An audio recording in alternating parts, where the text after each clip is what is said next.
हाय. आता आम्ही इथे 2 दिवसासाठी ही रूम केली होती. गोकुलधाम भक्तनिवास आहे हे.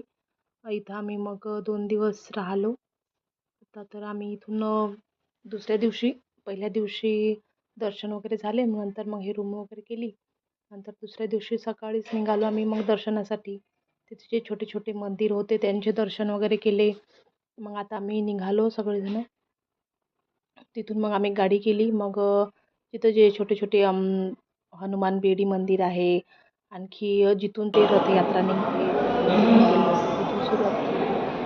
हे जगन्नाथ जय जगन्नाथ जय जय जगन्नाथ. छान छान असे मंदिर आहेत त्याचे तिथे. ते सगळेच आम्ही केले मग तिथे दुसऱ्या दिवशी.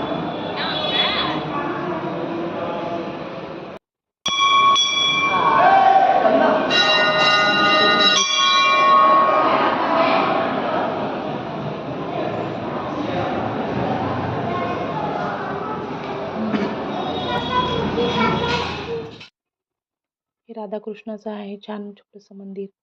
ते पण खूप छान म्हणजे वातावरण होतं. इथे सर्वांनी दर्शन वगैरे घेतले.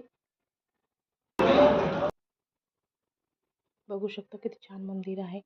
आम्ही तिथं काही फोटोज वगैरेच काढले मग. आणि नंतर तिथून निघालो आम्ही. मग हे बुद्धाचं छान गौतम बुद्धाचं छान मंदिर होतं तिथे. हे चिनी लोकांनी बनवलेलं आहे म्हणते ते. आणि हे जे मंदिर आहे हे इथून ते जगन्नाथजीची रथयात्रा निघते ते इथूनच निघते. इथून सुरुवात होते त्याची. सगळं खूप जगभरात प्रसिद्ध आहे त्यांची रथयात्रा. आता ते मे महिन्यामध्ये निघणार आहे बहुतेक. खूप खूप गर्दी असते म्हणते ते यात्रेला. ते इथूनच निघल्या जाते. जय जगन्नाथ. जय जय जगन्नाथ.